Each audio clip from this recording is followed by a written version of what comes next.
Good morning, and welcome to the live stream service of the First Unitarian Church of Hobart, Indiana.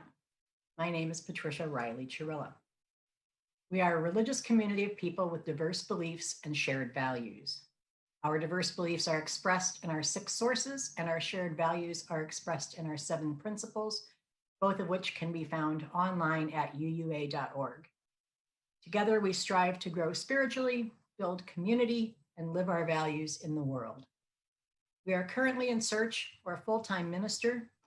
When we do not have a minister in the pulpit, we invite members or guests to share a special message with us. This is one such Sunday. We are fortunate today to hear from, I don't have the name of the speaker, I'm sorry. Can someone help me out with that? Valerie Lambert.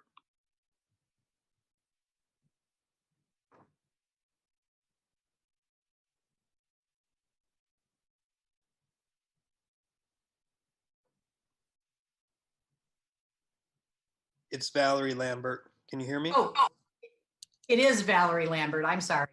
I'm sorry. During this time of responsible social distancing, we are striving to maintain the authenticity of our services. So we want to draw your attention to several parts of our service today.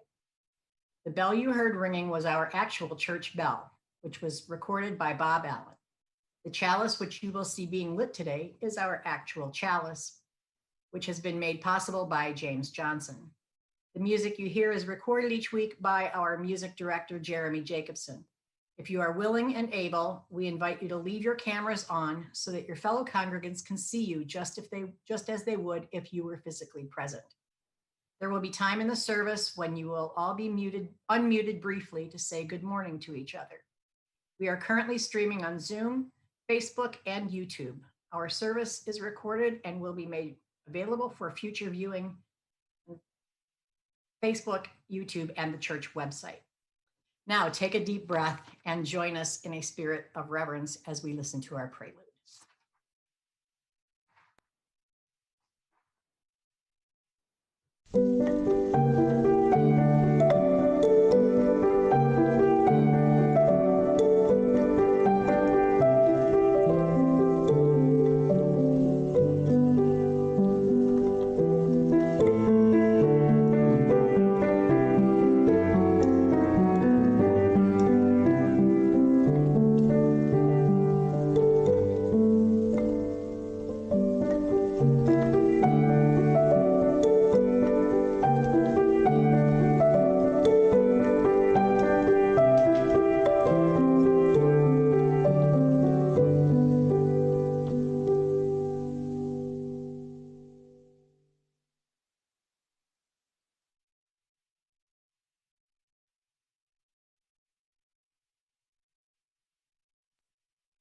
And now will you join with me as we light our chalice?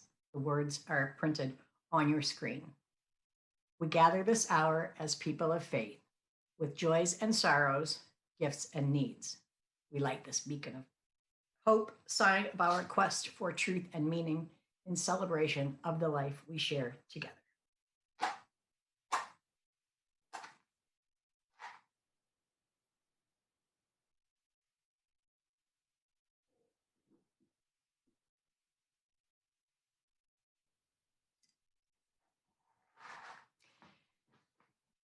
Our opening words this morning are supposed to be from Dr. Seuss, but unfortunately, I do not have them. It's pretty much all the stuff you need to know is in Dr. Seuss.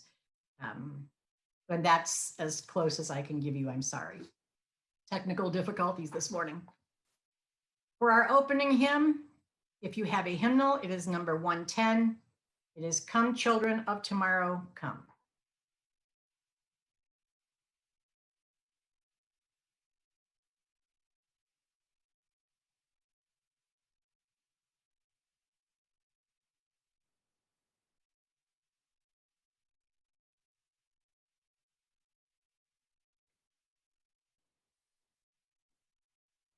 One moment, slight technical difficulty on this end too.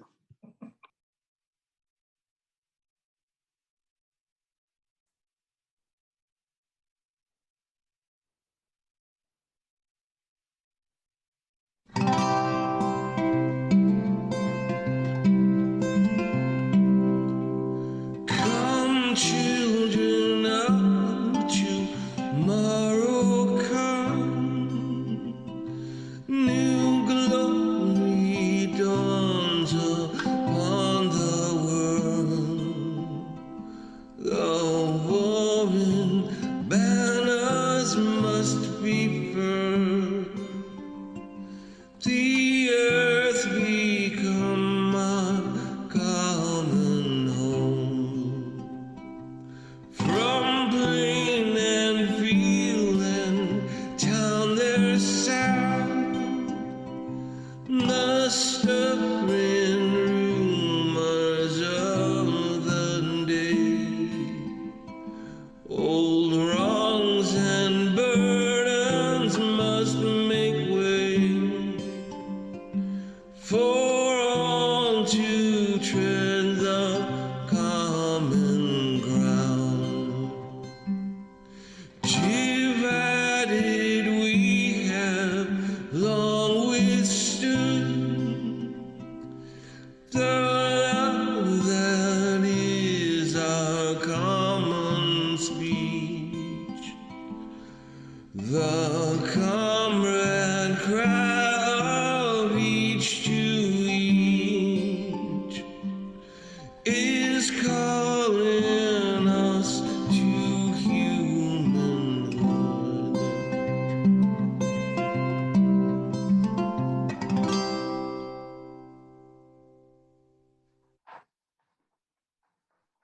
Now join us in the affirmation of faith, also on the screen, followed by a brief greeting of neighbors, where you will be unmuted and be able to greet each other. Love is the doctrine of this church. The quest for truth is its sacrament. Service is its prayer, and this is our covenant. To dwell together in peace, to seek the truth in love, and to help one another.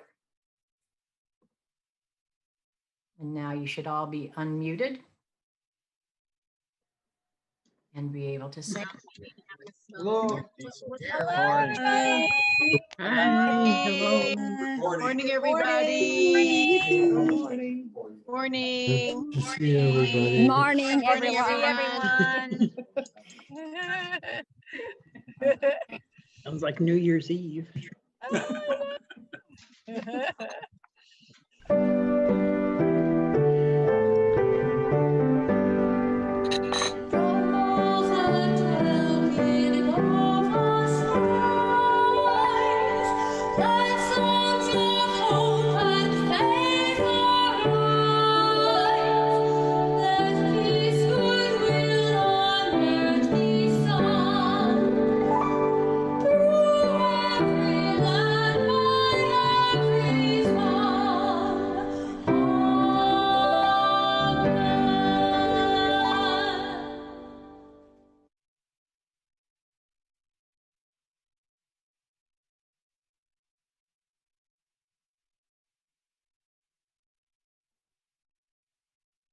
Now is the time in our service for joys and sorrows. We are a congregation that believes that a joy shared is enlarged and a sorrow shared is diminished. It is at this time when we invite you to share your joys and sorrows in the chat box. This portion of the service will not be recorded.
And now for the story for all ages, The Sneetches, read by Valerie Lambert.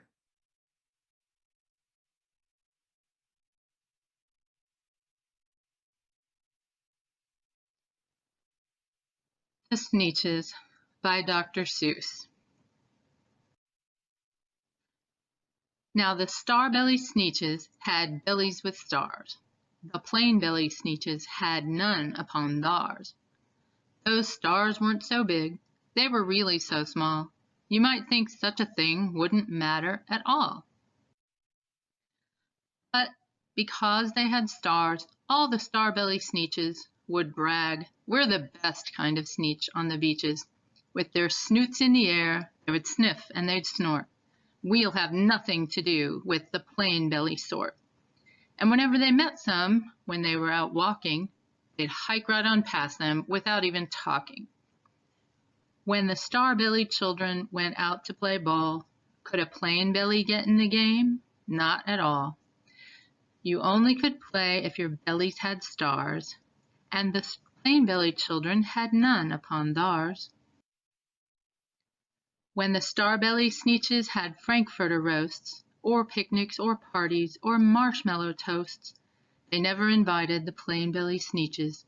They left them out cold in the dark of the beaches, kept them away, never let them come near, and that's how they treated them year after year. Then one day, it seems, while the plain-belly Sneetches were moping and doping alone on the beaches, just sitting there wishing their bellies had stars, a stranger zipped up in the strangest of cars. "My friends," he announced in a voice clear and keen, "my name is Sylvester McMonkey McBean, and I've heard of your troubles. I've heard you're unhappy, but I can fix that. I'm the fix-it-up chappie. I've come here to help you. I have what you need. And my prices are low, and I work at great speed, and my work is 100% guaranteed." And quickly Sylvester McMonkey McBean put together a very peculiar machine. And he said, "You want stars like a star-belly Sneetch? My friends, you can have them for $3 each. Just pay me your money and hop right aboard." So they clambered inside, and the big machine roared, and it clonked, and it bonked, and it jerked, and it burked, and it bopped them about. But the thing really worked. When the plain-belly Sneetches popped out, they had stars. They actually did. They had stars upon theirs. They yelled at the ones who had stars at the start. "We're exactly like you. You can't tell us apart. We're all just the same now, you snooty old smarties, and now we can go to your Frankfurter parties." "Good grief," groaned the ones who had stars at the first. "We're still the best Sneetches, and they are the worst. Now how in the world will we know," they all frowned, "if which kind is what, or the other way around?" Then up came McBean with a very sly wink, and he said, "Things are not quite as bad as you think. So you don't know who's who. That is perfectly true. Come with me, friends. Do you know what I'll do? I'll make you again the best Sneetches on beaches, and all it will cost you is $10 eaches." "Belly stars are no longer in style," said McBean. "What you need is a trip through my star-off machine. This wondrous contraption will take off your stars, so you won't look like Sneetches who have them on theirs." And that handy machine, working very precisely, removed all the stars from their tummies quite nicely. Then, with snoots in the air, they paraded about, and they opened their beaks, and they let out a shout. "We know who is who, now there isn't a doubt. The best kind of Sneetches are Sneetches without." Then, of course, those with stars all got frightfully mad. To be wearing a star now was frightfully bad. Then, of course, old Sylvester McMonkey McBean invited them into his star-off machine. Then, of course, from then on, as you probably guessed, things really got into a horrible mess. All the rest of the day, on those wild screaming beaches, the fix-it-up chappie kept fixing up sneeches. Off again, on again, in again, out again. Through the machines they raced round and out again, changing their stars every minute or two. They kept paying money, they kept running through, until neither the plane nor the star bellies knew whether this one was that one, or that one was this one, or which one was what one, or what one was who. Then, when every last cent of their money was spent, the fix-it-up chappie packed up and he went. And he laughed as he drove in his car up the beach. They never will learn. No, you can't teach a sneetch. But McBean was quite wrong. I'm quite happy to say that the sneetches got really quite smart on that day. The day they decided that sneetches are sneetches, and no kind of sneetch is the best on the beaches. That day all the sneetches forgot about stars, and whether or not they had one upon theirs.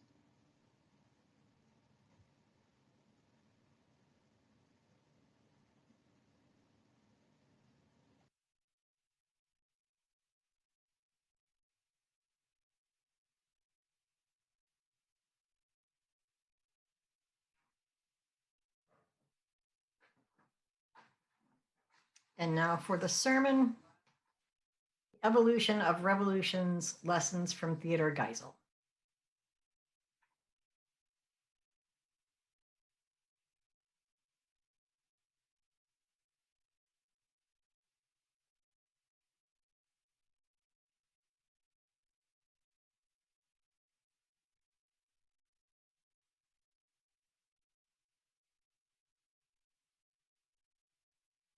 The Evolution of Revolutions. Lessons from Theodore Geisel. Theodore Geisel lived from 1904 to 1991. His middle name was Seuss. Dr. Seuss's first book was rejected by 27 different publishers. Now he's published over 60 books, which have sold over 600 million copies in more than 20 languages. Most of his books were published more than half a century ago, but their messages still ring true. He was born in Springfield, Massachusetts, and raised a Lutheran. All four of his grandparents were German immigrants. His middle name is actually pronounced Zeus in his family, not Seuss. He first used the pen name Seuss because when he got caught drinking at school during Prohibition, the dean at Oxford told him to resign all extracurricular activities, including his position drawing for the college humor magazine. He left before graduating anyway and became known for his work doing editorial cartoons before and during World War II for the newspaper PM. He did over 400 cartoons in 2 years. Later in his life, when he no longer illustrated his own books, he published as Theo Le Siege, which you'll notice is Geisel spelled backward. He was a liberal Democrat and supported FDR's New Deal. Most of his early political cartoons faced on opposing both fascism and the America First movement, as well as voter suppression. When I was preparing for this sermon and reviewing his various works, it was striking to me how much history is repeating itself in so many areas. Here are some samples of his editorial cartoons and the topics they addressed. For Democracy's Turnstile, we see the turnstile is labeled poll tax, and the work doorway says, vote here if you can afford it. The crowd outside is labeled as 10 million Americans who haven't got the price. He did many cartoons on the America First movement, as I said. Here we have a bird labeled with a swastika pecking away at the England tree and has obviously already destroyed the trees labeled Yugoslavia, Greece, Norway, Holland, Denmark, France, and Poland. The America First bird in the US tree says, ho-hum, when he's finished pecking down that last tree, he'll quite likely be tired. In this one, we have an America First citizen in the bunker, and the fence, isolation. The fence is labeled isolation, and he says, as soon as this blows over, we got to patch up that fence. This one's labeled with a whole world to rebuild, and the whole world is in a tornado turmoil behind the isolationist. This is particularly striking to me. Uncle Sam is in a bed and says, what a lucky thing, we've got separate beds. Right next to his bed is Europe, and it's infected with Stalin itch, Hitleritis, Blitzpox, Nazi fever, fascist fever, and Italian mumps. The caption below says, ho-hum, no chance of contagion. This is particularly striking not only because it's an America First citizen during the war, but contagion is very real, and Americans don't seem to be taking that seriously during this pandemic. We have a train, a Nazi train, barreling down the tracks toward Uncle Sam. The America First citizen says, relax, Sam, I assure you the express turns off right here. And there's a smaller track to the side labeled Appeasement Junction. Uncle Sam doesn't seem to be too certain about that. In this cartoon, we have the Great U.S. Sideshow. There's an America First man and a Nazi man, and they have the same beard. The announcer says, and on this platform, folks, those most perplexing people, the lads with the Siamese beard, unrelated by blood, they are joined in a manner that mystifies the mightiest minds in the land. This one has a kangaroo labeled America First, with another kangaroo in its pouch labeled Nazis, who has another kangaroo in its pouch labeled Fascist, and the last kangaroo in that pouch labeled Communist. The America First kangaroo says, relatives? Nah, just three fellers going along for the ride. Racism was a particular theme in many of Dr. Seuss's editorial cartoons. Here's the guy who makes a mock of democracy, labeled U.S. racial prejudice. He's holding the American flag, but standing on a door in the basement that keeps other people locked in. He says, I pledge allegiance to the flag of the United States and to the republic for which it stands, one nation, with liberty and justice for all. Except the boys and girls I keep down in the cellar. Here's an America First woman reading the story Adolf the Wolf to some children. She says, and the wolf chewed up the children and spit out their bones. But those were foreign children, and it didn't really matter. With Adolf in Egypt shows Hitler on a camel complaining about Muslims praying. He says, stop them praying with heads toward Mecca. It's insulting how their other end is pointing toward Berlin. We have the war industry playing a pipe organ here, and Uncle Sam says, listen, maestro, if you want to get real harmony, use the black keys as well as the white. The white keys are labeled white labor, the black keys are labeled black labor, and the black keys have cobwebs on them. What this country needs is a good mental insecticide. We have Americans lined up as far as the eye can see, and Uncle Sam sprays the mental insecticide in one ear. Out the other ear comes the racial prejudice bug, and the citizen says, gracious, was that in my head? Some of his topics had to do with people choosing to be ignorant. Here we have someone passing out ostrich bonnets. Get your ostrich bonnet here, relieves Hitler headache, forget the terrible news you've read, your mind's at ease in an ostrich head. And then those who've bought the heads stick their heads right in the sand. I was particularly amused by the caption below that says, we always were suckers for ridiculous hats.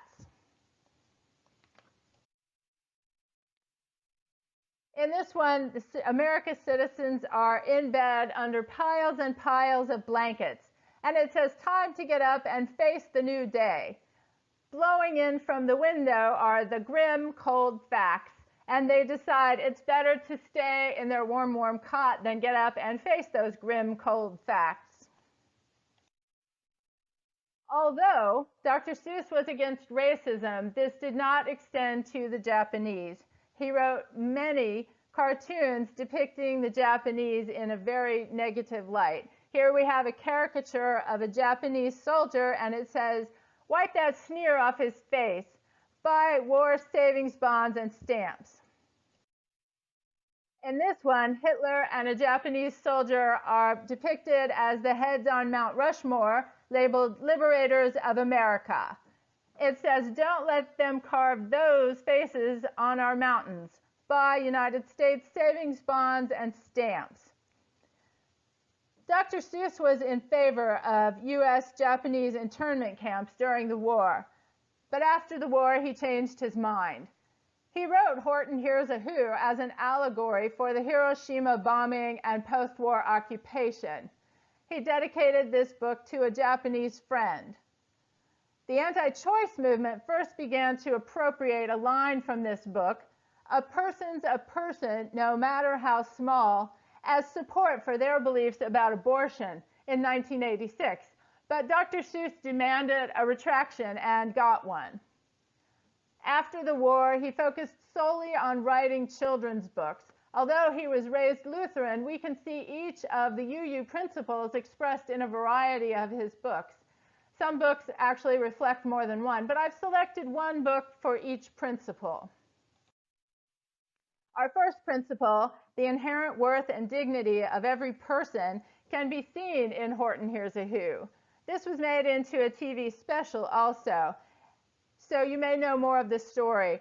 In the beginning, Horton hears a who. They're very, very tiny people, and Horton's large ears allow him to hear them, but the other animals don't hear it. So he asks all of the who's to make noise together so it'll reach the other's ears.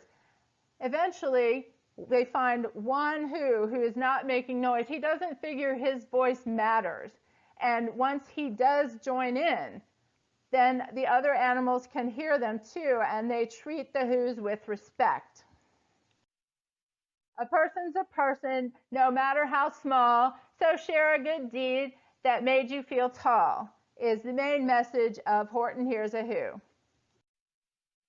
Our second principle, justice, equity, and compassion in human relations, can be seen in the Yertle the Turtle story.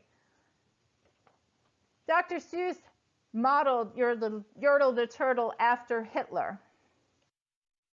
"I'm ruler," said Yertle, "of all that I see, but I don't see enough. That's the trouble with me. If I could sit high, how much greater I'd be."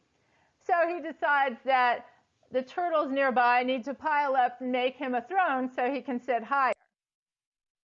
Eventually, the turtle on the bottom, Mac, says, "I've pains in my back and my shoulders and knees. How long must we stand here, your majesty, please?" Yertle doesn't care for that. "Silence," the king of the turtles barked back. "I'm king, and you're only a turtle named Mac." The throne isn't high enough after a while, and so, "My throne shall be higher," his royal voice thundered. "So pile up more turtles. I want about 200. You can imagine how the turtles on the bottom feel. "Your Majesty, please, I don't like to complain, but down here below we are feeling great pain. I know up on top you are seeing great sights, but down here at the bottom we too should have rights." Again, Yertle gets used to this throne and he wants it higher. Decided he'd taken enough, and he had, and that plain little lad got a bit mad, and that plain little Mac did a plain little thing. He burped, and his burp shook the throne of the king. Yertle falls from his throne, and today the great Yertle, that marvelous he, is king of the mud. That is all he can see. The Sneetches are seen in the third principle, acceptance of one another and encouragement to spiritual growth in our congregation. That was today's story, and we saw that the Sneetches concluded it doesn't matter whether or not your belly has stars. The fourth principle, a free and responsible search for truth and meaning, can be seen in How the Grinch Stole Christmas. This was made into a television special and plays every year. So I imagine most of you know the story. I'll just briefly discuss it. The Grinch steals all of the presents, hoping to ruin Christmas for the Who's. And he says, they're finding out now that no Christmas is coming. They're just waking up. I know just what they'll do. Then the Who's down in Whoville will all cry, boo-hoo. So he puts a hand to his ear and waits for the cry. It turns out that they end up celebrating Christmas anyway. Maybe Christmas, he thought, doesn't come from a store. Maybe Christmas, perhaps, means a little bit more. This definitely addresses the idea of materialism, especially during the holidays. The fifth principle, the right of conscience and the use of the democratic process within our congregations and in society at large. We can see this on Bartholomew and the Oobleck. Many of you may not know this story. It was not made into a TV special. I'll go through the basic points. This snow, this fog, this sunshine, this rain, bah, these four things that come down from my sky, I'm mighty tired of these old things. I want something new to come down. The king is very bored with the same old stuff.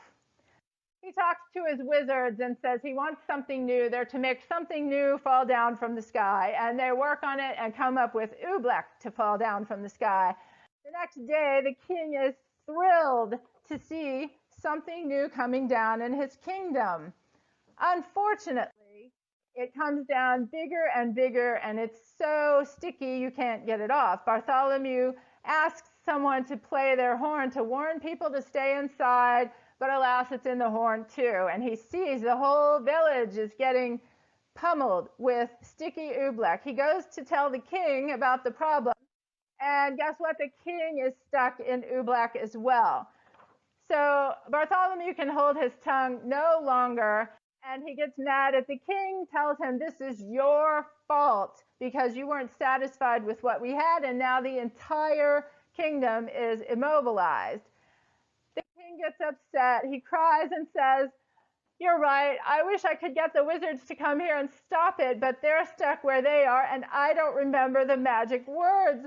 I'm so sorry.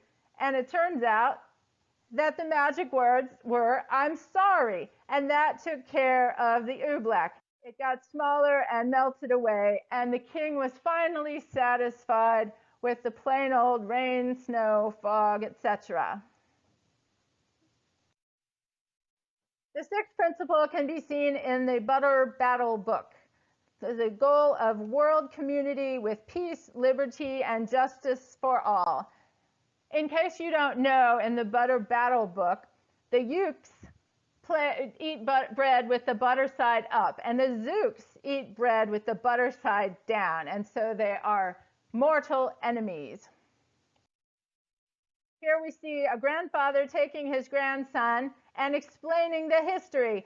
As you know, on this side of the wall, we are Ukes. On the far other side of the wall are the Zooks. It's high time that you knew of the terribly horrible thing that Zooks do. In every Zook house and in every Zook town, every Zook eats his bread with the butter side down. In Grandpa's younger days, he monitored and policed the wall, which was not as tall back then, with this thorn bush. He went to the inventors, and they gave him something much better for monitoring the wall against those awful Zooks. And when he got there, he saw that the person policing the other side had a similar contraption, which actually seemed better. So he goes back to the inventors, and they give him this wonderful contraption. Unfortunately, the Zooks have something very similar. It's even taller. So he goes back to the inventors again, and they have an even better invention. They've invented the Bitsy Big Boy Boomeroo. They gave it to him and said, throw the bomb over there and get to the bunkers as soon as you can. All the rest of us will be in our bunkers by then. And guess what? The Zooks have the same thing. They're standing on the wall together, holding the bombs, and the grandson says, "Grandpa, be careful. Oh, gee, who's going to drop it? Will you or will he?" "Be patient," said Grandpa. "We'll see. We will see." The seventh principle, respect for the interdependent web of all existence of which we are a part. That can be seen in the Lorax, which has also been made into a television special. It doesn't play every year like the Grinch does. The Lorax has been adopted by the environmental movement, though, so you may be familiar, but I'll go over some basics of the Lorax.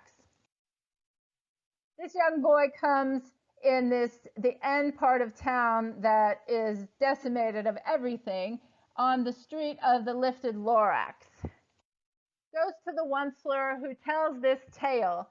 Way back in the days when the grass was still green and the pond was still wet and the clouds were still clean, and you see the Onceler wagon coming into this area.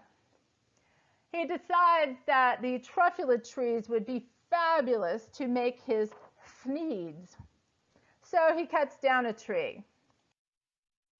"I am the Lorax. I speak for the trees." "Look, Lorax," I said, "there's no cause for alarm. I chopped just one tree. I am doing no harm." But as you can imagine, I quickly invented my super axe hacker, which whacked off 4 truffula trees in one smacker. So more trees get cut down, more sneeds are made, a bigger factory is needed, and cars and trucks to deliver the sneeds to all the customers. It turns out that the barbaloots eat truffula trees, the truffula seeds of the trees, and with fewer and fewer truffula trees, they have to go someplace else, as well as the swami swans because the air is so polluted, and the humming fish because the water is so polluted. I, the Onceler, felt sad as I watched them all go, but business is business, and business must grow. Here are the fish. "I meant no harm, I most truly did not, but I had to grow bigger, so bigger I got. I went right on biggering, selling more sneeds, and I biggered my money, which everyone needs." The Lorax protests again and again. I yelled at the Lorax, "Now listen here, Dad.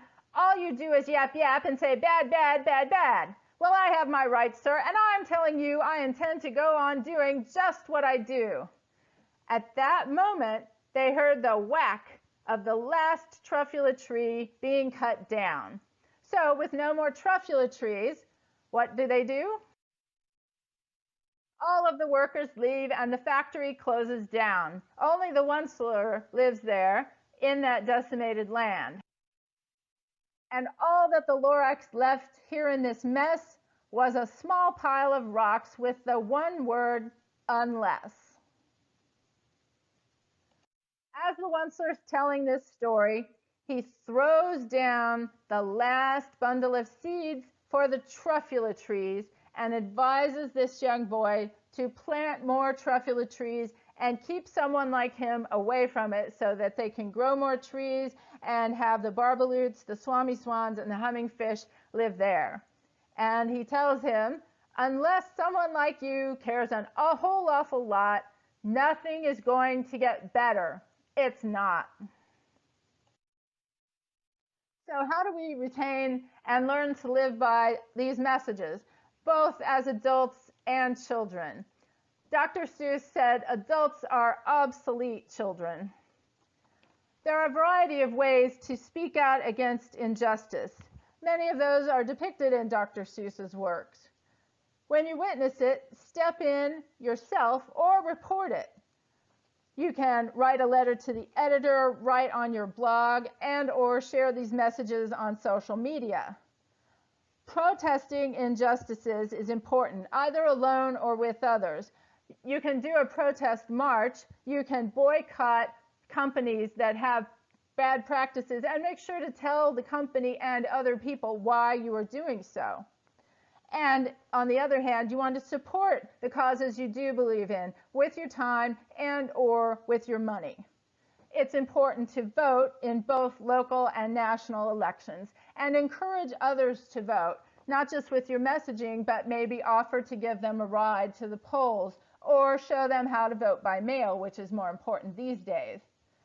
You also want to support your candidates with your time and or your money and consider running for office yourself. What you don't want to do is resign into ignorance and apathy. That doesn't help. So I'd like to leave you with this final quotation of Dr. Seuss that we saw in the Lorax. Unless someone like you cares a whole awful lot, nothing is going to get better. It's not. Thank you very much.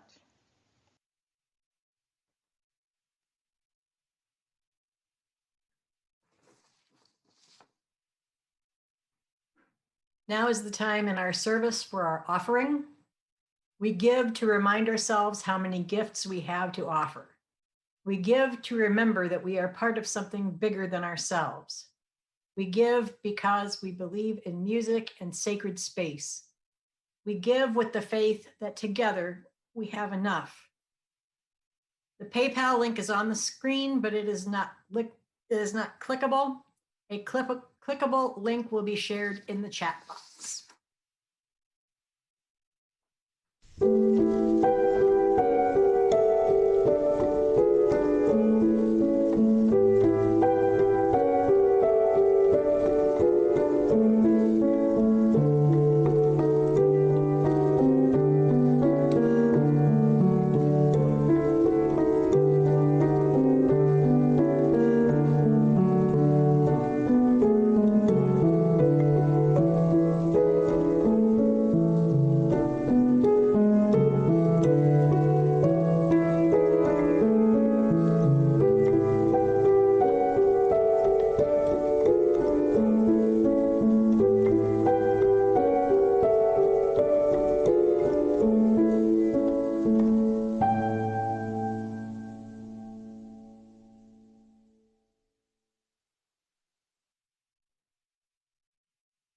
What is freely given is gratefully received. We thank you for your offering. And now join us in our closing hymn, Love Will Guide Us.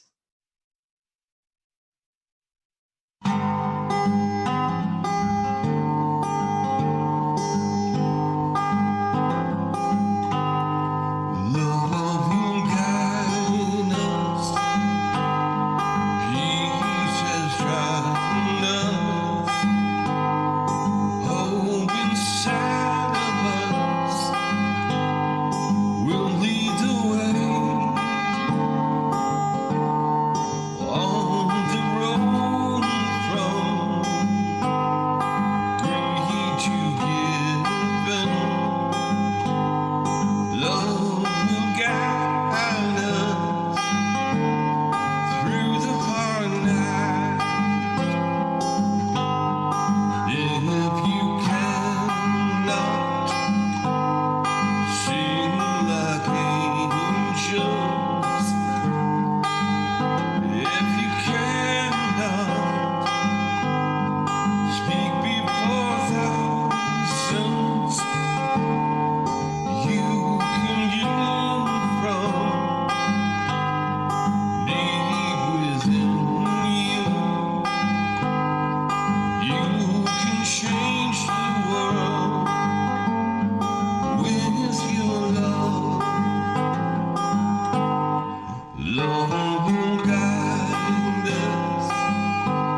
Now Valerie will read us the closing words, The Zacks by Dr. Seuss.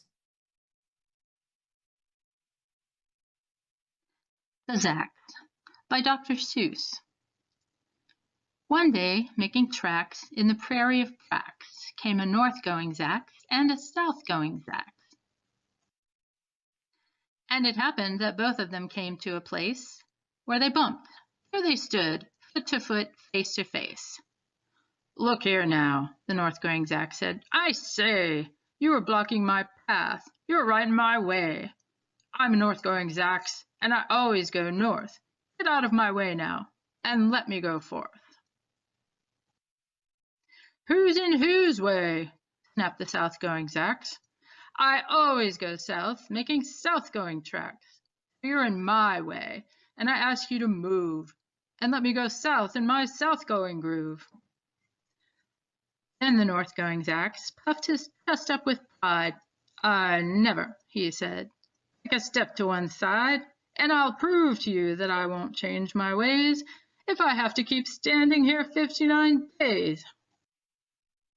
"And I'll prove to you," yelled the south-going Zack, "I can stand here in the prairie of tracks for 59 years, for I live by a rule that I learned as a boy back in south-going school. Never budge. That's my rule. Never budge in the least. Not an inch to the west, not an inch to the east. I'll stay here not budging. I can and I will, if it makes you and me and the whole world stand still." Well, of course, the world didn't stand still. The world grew. In a couple of years, the new highway came through. And they built it right over those two stubborn Zacks and left them there, standing, unbudged in their tracks.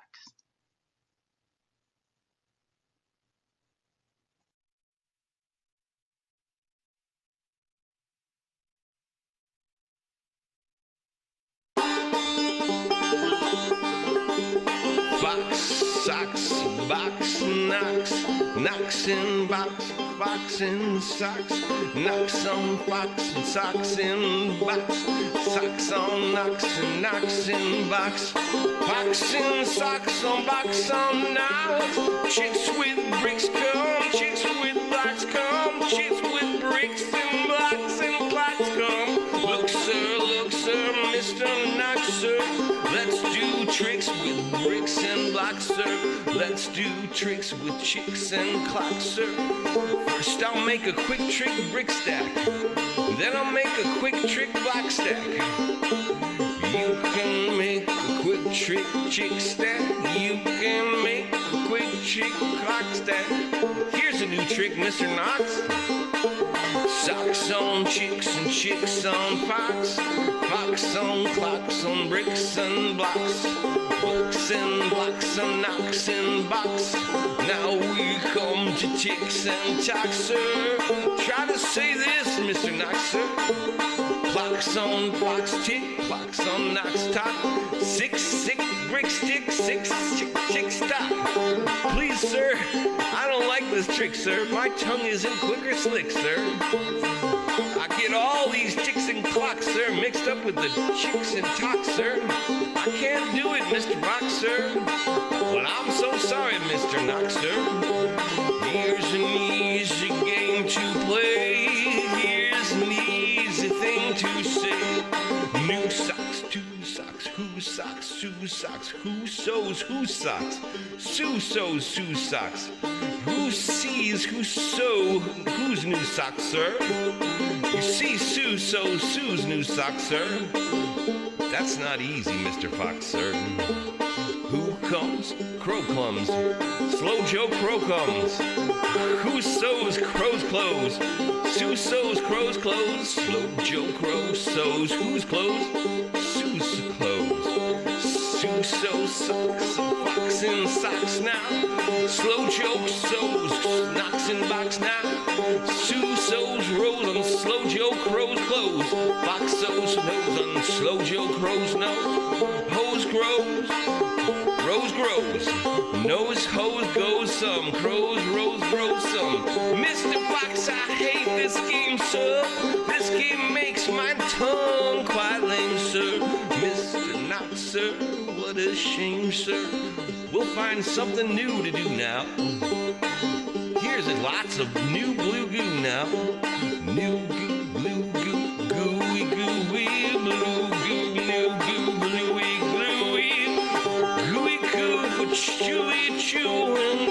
That's what that goo goose is doing. Do you choose to chew goo too, sir? If sir, you sir, choose to chew, sir. With the goo goose chew, sir. Do, sir. Oh, Mr. Fox, sir, I won't do it. I can't say it, I won't chew it. Very well, sir. Step this way, we'll find another game to play.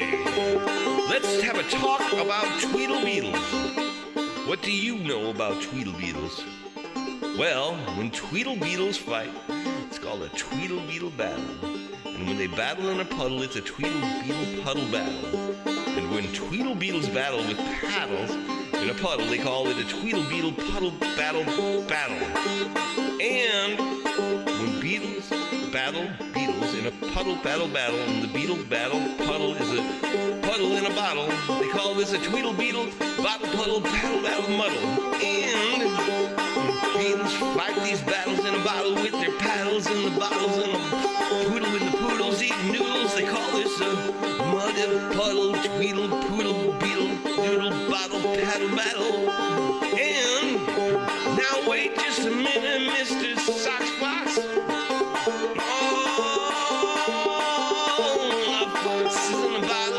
Tweedle Beetles battle with their paddles in a puddle and a noodle eating poodle. This is what they call a Tweedle Beetle noodle poodle bottle paddle muddle duddle fuddle waddle fox and socks, sir. Fox and socks, their game is done, sir.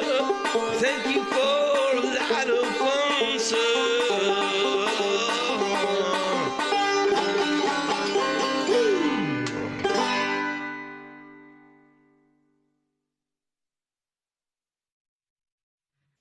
It's a whole lot of fun. And now would you join me in extinguishing the chalice? We extinguish this flame, but not the light of truth, the warmth of community, or the fire of commitment. These we carry in our hearts until we are together again. Will you join us now for our virtual coffee hour? Thank you.